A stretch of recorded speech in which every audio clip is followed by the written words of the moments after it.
Jaya Radha Madhava Kunja Bihari.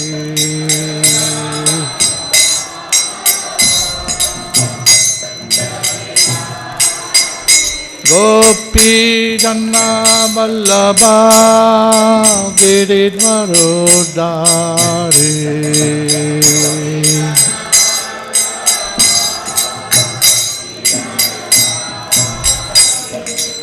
Gopi Jana Vallabha Giridvarodari.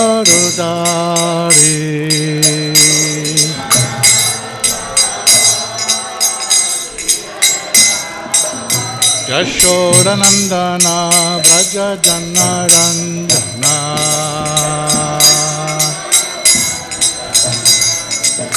Yashodanandana Braja Janarandana.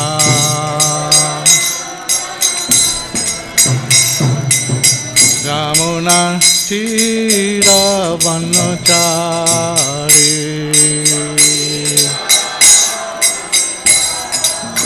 Jamuna Tira Vanachari.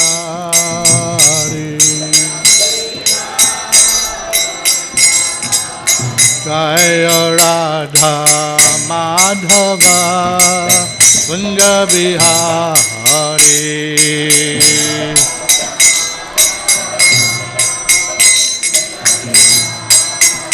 Jaya Radha Madhava Kunja Bihari.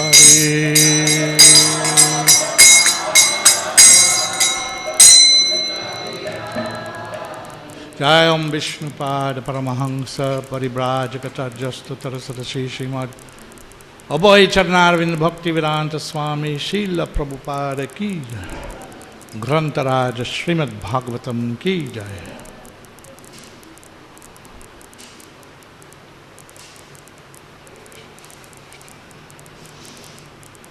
Om Namo Bhagavate Vasudevaya.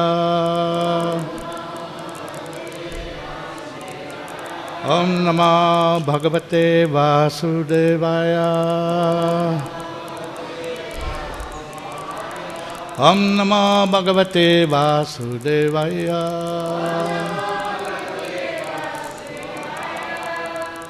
Reading from the Srimad Bhagavatam, 8th Canto, Chapter 18, entitled Lord Vamanadev, the Dwarf Incarnation.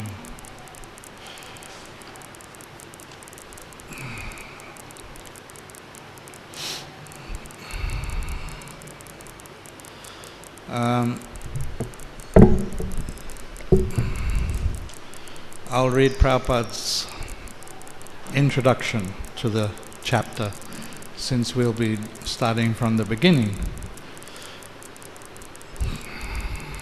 This chapter describes how Lord Vamanadev appeared and how he went to the sacrificial arena of Maharaj Bali, who received him well and fulfilled his desire by offering him benedictions. Lord Vamanadev appeared in this world from the womb of Aditi, completely equipped with conch shell, disc, club, and lotus. His bodily hue was blackish, and he was dressed in yellow garments. Lord Vishnu appeared at an auspicious moment in Shwaravan Dwadasi, where the Abhijit star had arisen. At that time, in all the three worlds, including the higher planetary systems, outer space, and this earth, all the demigods, the cows, the brahmanas, and even the seasons were happy because of God's appearance. Therefore, this auspicious day is called Vijaya, when the Supreme Personality of Godhead, who has a Satchit Ananda body, appeared as the son of Kashyapa and Aditi. Both of his parents were very astonished. After his appearance, the Lord assumed the form of a dwarf Vamana. All the great sages expressed their jubilation and with Kashyapa Muni before them, they performed the birthday ceremony of Lord Vamana. At the time of Lord Vamanadev's sacred thread ceremony, he was honored by the sun god, Brihaspati, the goddess presiding over the planet Earth, the deity of the heavenly planets, his mother, Lord Brahma, Kuvera, the 7 rishis, and others. Lord Vamanadev then visited the sacrificial arena on the northern side of the Narmada river, at the field known as Brigu Kacha, where Brahmanas of the Brigu dynasty were performing yagyas. Wearing a belt made of munja straw, an upper garment of deer skin, and a sacred thread, and carrying in his hands a danda, an umbrella, and a water pot, kamandalu, Lord Vamanadev appeared in the sacrificial arena of Maharaj Bali. Because of his transcendental, effulgent presence, all the priests were diminished in their prowess, and thus they all stood from their seats and offered prayers to Lord Vamanadev. Even Lord Shiva accepts on his head the Ganges water generated from the toe of Vamanadev. Therefore, after washing the Lord's feet, Bali Maharaj immediately accepted the water from the Lord's feet on his head and felt that he and his predecessors had certainly been glorified. Then Bali Maharaj inquired of Lord Vamanadev's welfare and requested the Lord to ask him for money, jewels, or anything he may desire. Shri Shuka Uvacha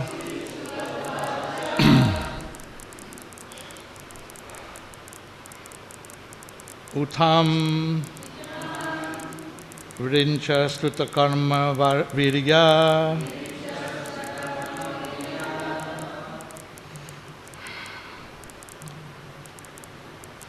Utham Virincha Stuta Karma Virya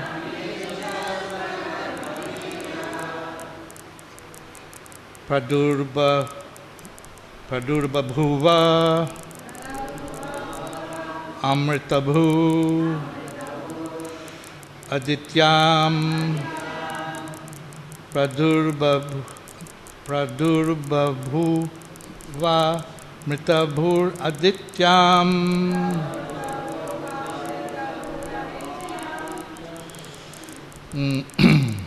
Chaturbhujam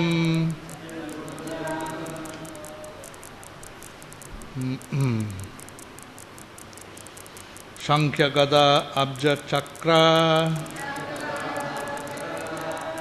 Chaturbhujam Shankha Gada Abja Chakra Pishanga Vasha Nalina Ayata Ikshana Pashanga Vasha Nalina Yatanshana Itam Virincha Stuta Karma Virya Pradurbabhuva Mritabhur Adityam Chaturbhuja Sankhya Gadavja Chakra Vishanga Vasa Nalina Yatekshana Itam Virincha Stuta Karma Virya Pardu Babhuva Mrita Bhur Adityam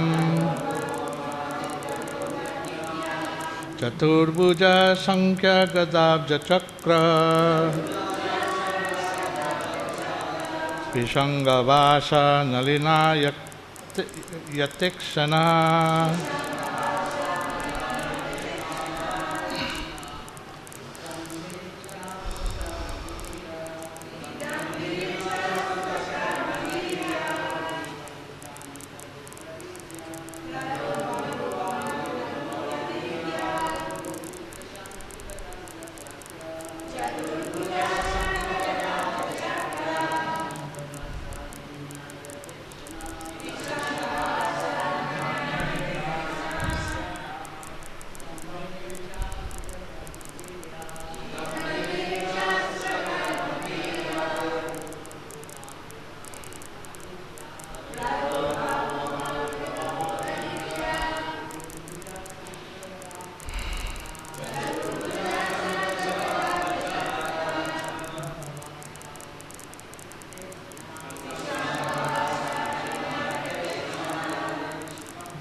Sri Shuka Uvacha.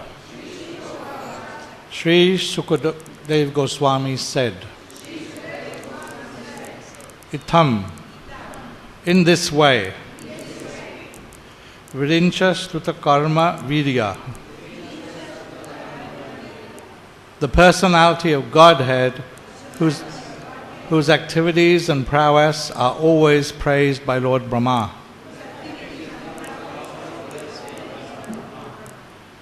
Pradurva Bhuva became manifested. Amrita Bhu, whose appearance is always deathless.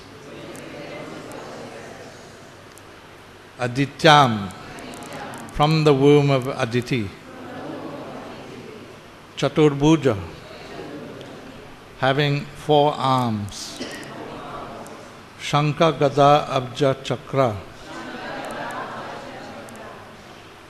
decorated with conch shell, club, lotus and disc.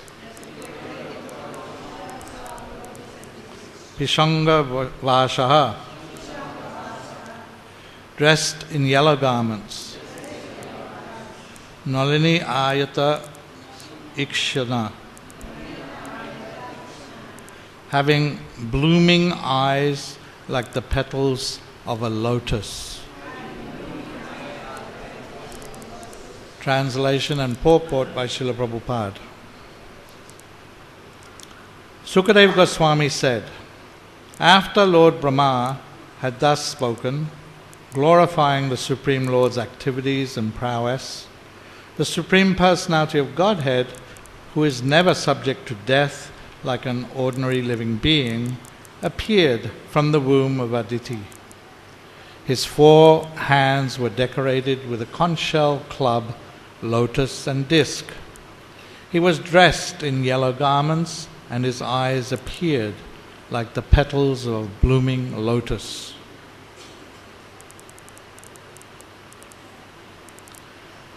The word Amrita Bhu is significant in this verse. The Lord sometimes appears like an ordinary child taking birth, but this does not mean that he is subject to birth, death or old age. One must be very intelligent to understand the appearance and activities of the Lord in his incarnations. This is confirmed in Bhagavad Gita 4:9, Janma karma chame divyam evang yo veti tattvataha. One should try to understand that the Lord's appearance and disappearance and his activities are all divyam, or transcendental. The Lord has nothing to do with material activities. One who understands the appearance, disappearance and activities of the Lord is immediately liberated. After giving up his body, he never again has to accept a material body, but is transferred to the spiritual sky. Tvakta deham punajanma naiti mam eti sorjuna.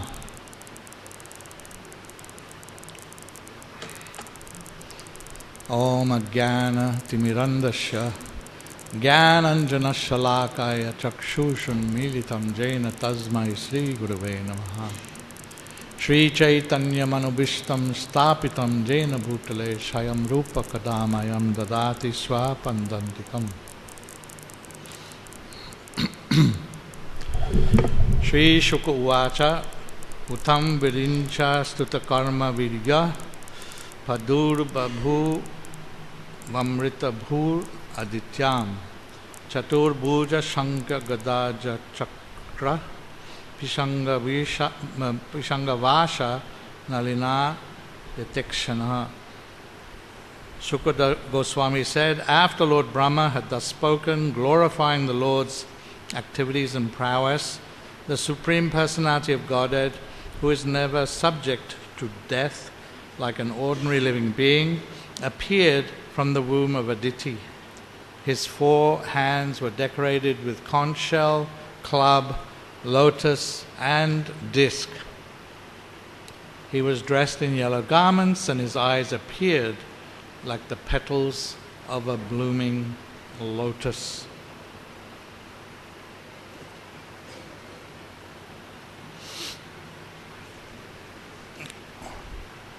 So, the appearance of the Lord, Vamanadev, is being described in this chapter. And we see that right from his birth is extraordinary. It's not an ordinary birth. Some of you may have been present at the birth of a child, but I doubt if you experienced such a birth where the appearing from the womb of Aditi, he's fully decorated with his ornaments.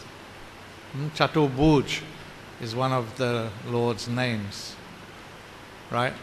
Because he's carrying these 4 items. And you see pictures, he has these 4 items. The conch, the club, the lotus flower, and the chakra. Even the Lord Krishna, when he appeared, exhibited those forms before taking the body of a so-called normal baby. Yes? You remember that, right? So this is extraordinary. This is not some normal thing. And what's more, on top of it all, this is also a key to our liberation. Because Krishna says in the Bhagavad Gita, and Prabhupada quoted the verse, that if you can just, if you can understand the transcendental nature of the appearance, disappearance, activities of the Lord, then you're liberated. You can go back to the spiritual world, join in the Lord's pastimes. So that's very important. I think that's important for us since that's our endeavor. We're trying to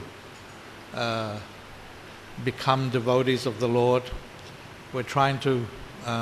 We're endeavoring to go back home, back to Godhead.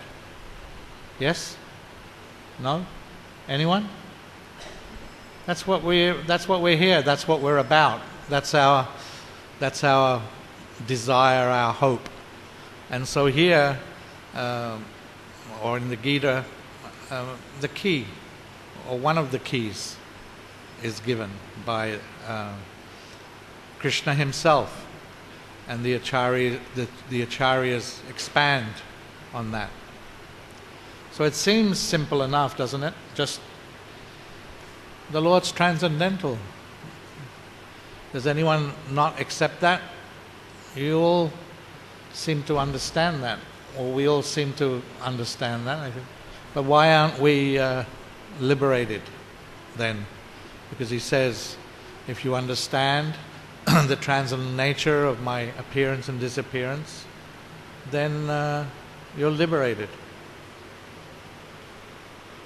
The impersonalists, they spend a lot of time and trouble trying to achieve a liberation. I'm not liberated because I can't even, it's so hot and I can't even get the breeze of the fan sitting back here. So,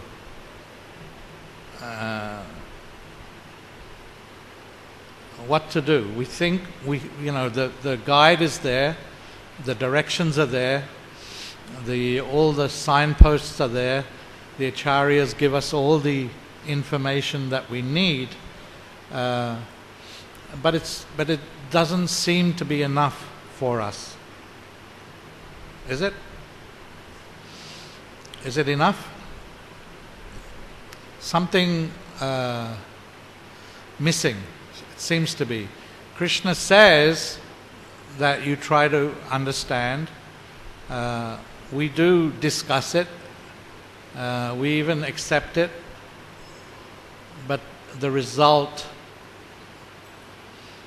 doesn't seem to be there. Of course, I'm speaking from personal experience and from my perspective. There may be many of you who are liberated. I don't know. I can't tell. I don't have those eyes to see. But from my perspective, in spite of all the information, in spite of all the discussion, in spite of all the acceptance, at least intellectually, I'm not getting the result that is promised by the Lord. Right? He says, after giving up his body, he never again has to accept a material body, but is transferred to the spiritual world. Tvakta deham punajanma naitimam etu sarjuna. So it's a promise. The Lord promises, He guarantees this is what's going to happen. Just try to understand the transcendental nature of my appearance and disappearance activities. And so we sit, we discuss, we accept. Prabhupada says in the purport to that verse that we have to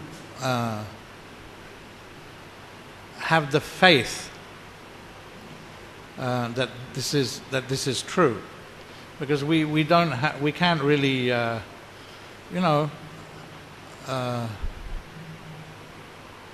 there's so many incarnations of the Lord as described in Brahma Samhita, right? Waves of the verse is not coming to me right now, but there's waves of incarnations of the Lord. And then there's Krishna himself. He also comes once in the day of Brahma. There's Lord Chaitanya. He comes after Krishna appears. And all the appearances of these incarnations are transcendental. It's not the same as us. They're not the same as us. When we are born, we have this material bodies.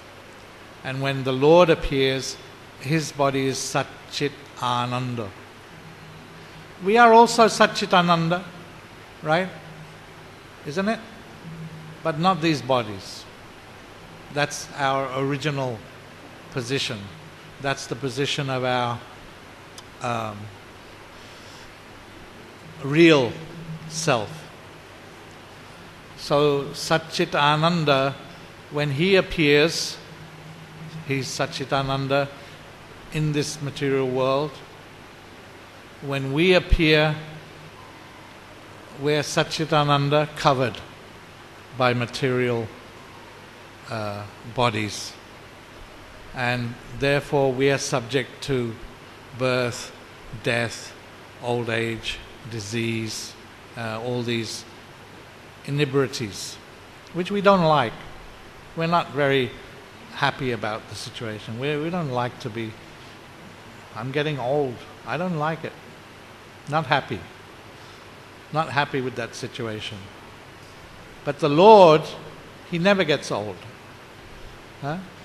He's above He's transcendental to the material nature. The material nature is his nature.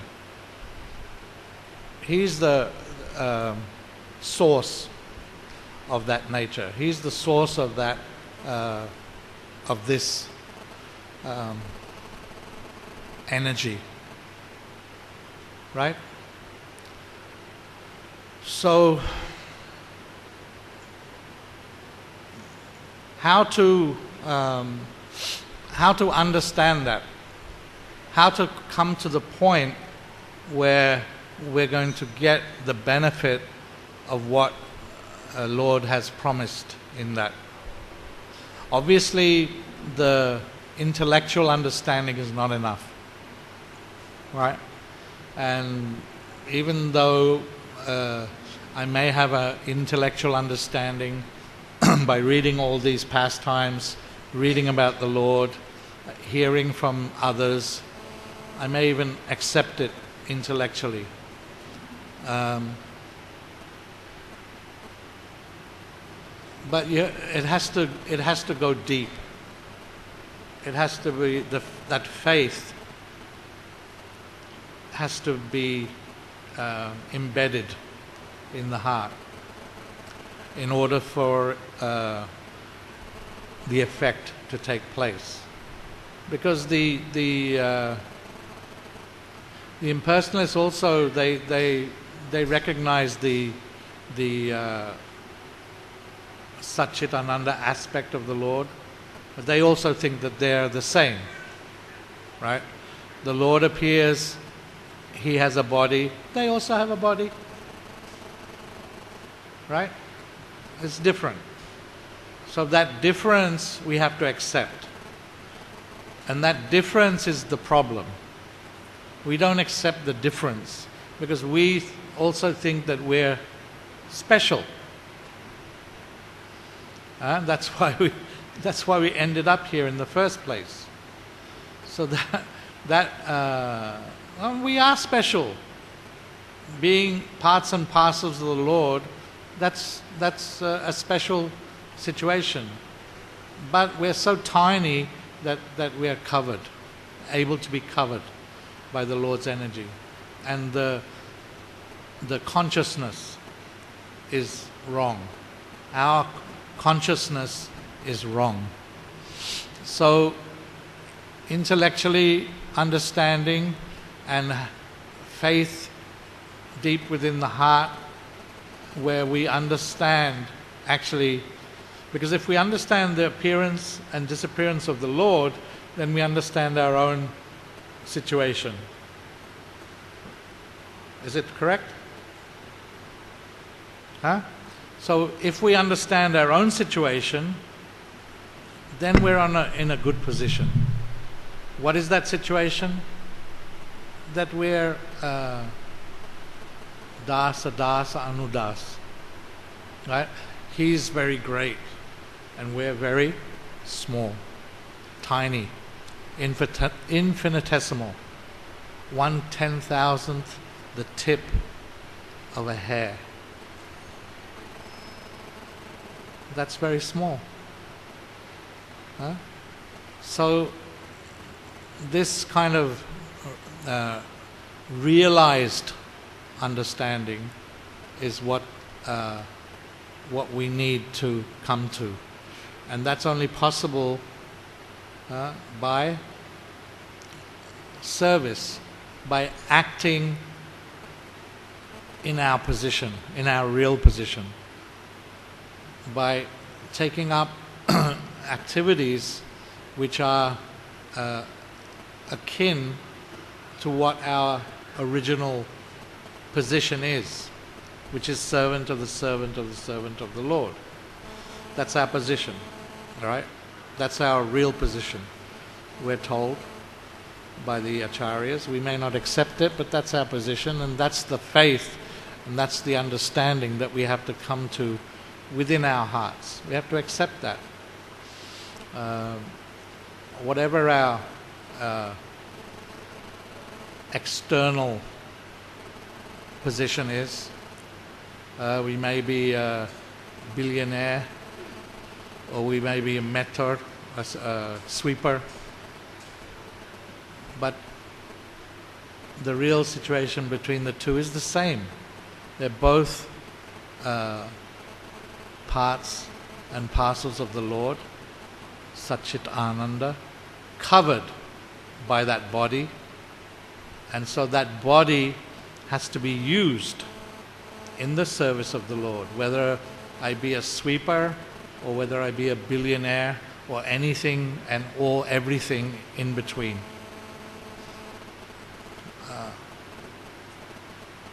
So action. I may be thinking in one way, I may be accepting in one way, but I have to also act. Pariprashnena sevaya. It's mentioned there also. It's not just understand, read, understand, but sevaya must be there. And by those jointly, by those activities enjoined, we can come to the platform of really understanding the Lord, His activities, His disappearance. And then we're guaranteed to get the goal that we're looking for. Any questions or comments, Mataji? Oh yes.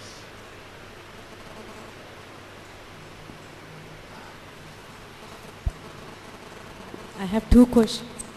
Two questions. One is there anywhere mentioned why Vamanadev appeared as a dwarf? Why he appeared as a dwarf? Well, the Lord appears in all different kinds of forms and species, and that form specifically fitted the purpose for which he came. I don't know, I can't answer the question whether it's mentioned anywhere. Perhaps it'll come up, but that's my understanding. But the Lord always appears in a particular form which is serving the purpose for which he is appearing. Like Lord Bohr, when he appeared, he had to lift up the earth, right? So he had the proper form to be able to do that. So similarly, I would say that this form of the dwarf form, where the Lord appeared, was specifically suited for the purpose. And we see here, as Prabhupada mentioned, and as we read on through this chapter,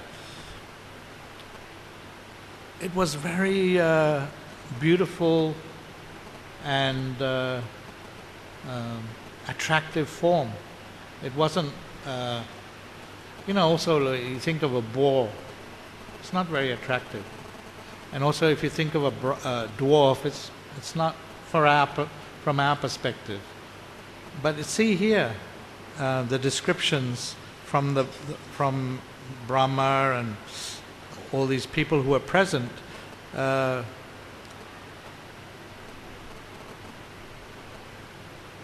it was transcendently effulgent. All the priests were diminished by in their prowess, and they all stood up immediately.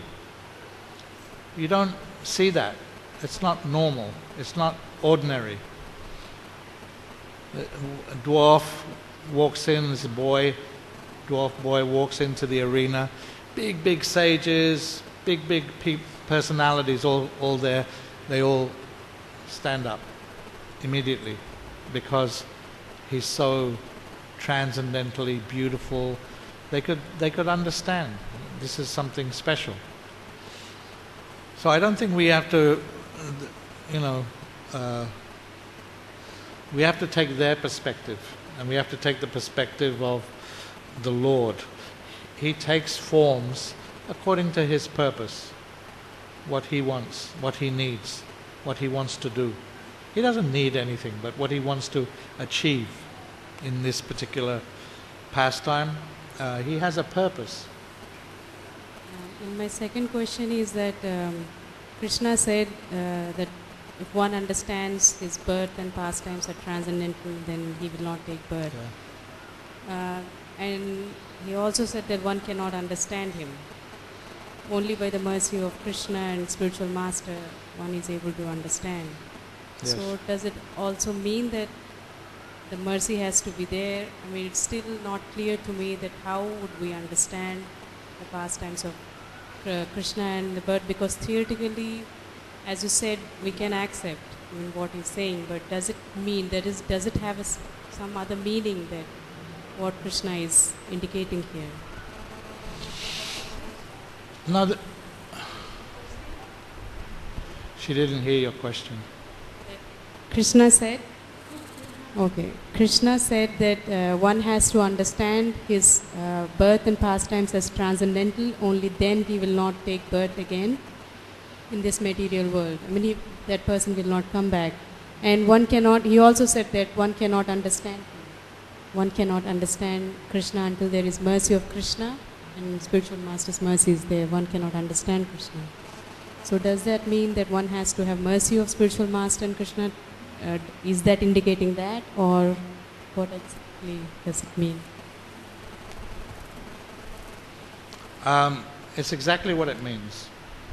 And that's where the service comes into the picture. Because without service, you can't please the devotees or the spiritual master. There has to be service there. And by that service, one pleases the spiritual master. The lotus feet of the spiritual master are the only way you can achieve pure devotional service. Right? We chant that every day. It's a fact. We have to please the devotees, we have to please the spiritual master. By their mercy, we can understand the Lord. Who can understand the Lord? Anantadev, with his thousands of mouths, he can't get to the end of the glories. He's chanting the glories of the Lord. He can't reach the end. It's just continually going on. So how can we understand anything? Only by mercy. It's a fact. And so that's the point I was making, that we can understand intellectually, we can discuss, but we don't feel that we are achieving the goal. And therefore it means that we are not ready, we're not accepting the mercy, or we're not acting in a way to achieve the mercy of the devotees. Because if we had that, if we had the mercy of the devotees and had the mercy of the spiritual masters, then we would have the mercy of Krishna, because they're his devotees and he always wants to please them. Right. Starting from Radha all the way down, his devotees. So, I always like to stress to myself and to others that this service to the devotees and service to the mission of Prabhupada and his followers is paramount for us as aspiring devotees. It's paramount. Is that okay? This Prabhu and this Mataji, you decide.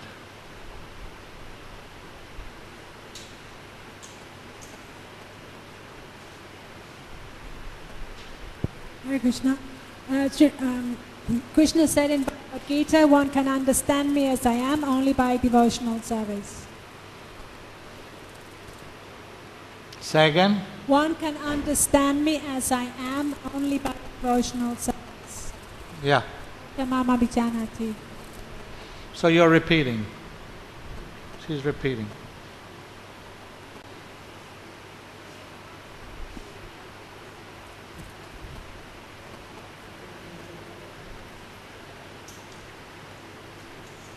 Hare Krishna. Can I say something about Mataji's first question? Can I say something on Mataji's first question? Why Vamanadev appeared as Sure. dwarf? Srila Jayadeva Goswami says, Chalayasi Vikramane Balir Vamana. That means Bali Maharaj was he was lord of the entire universe at that time. He had grabbed everything, but he was following Brahmanas very sincerely. So that was the first reason that Vamanadev appeared as Brahmana. And also because Lord wanted to cheat, he cannot. That's why, I mean, if he knows that he can conquer the entire world, he might not have promised what he promised. So thinking that he is only a dwarf, he said, whatever foods you can measure with your small legs, you can try that. So then when he measured, then he measured the entire universe. So, and couple of more things happened, that Vamanadev also brought Ganges from celestial world. And the third thing is, Bali Maharaj's sister had a Vatsalya Bhava for the Lord, who became later Putana. So like Lord always does, he does multiple things in one go. Hare Krishna. Is it? Hare Krishna. Please correct, Prabhu. Huh? Please correct if I am wrong. Well, you said the same thing I said in a different way. So what's the problem? Any other questions? Okay then, thank you very much. All glories to Srila Prabhupada.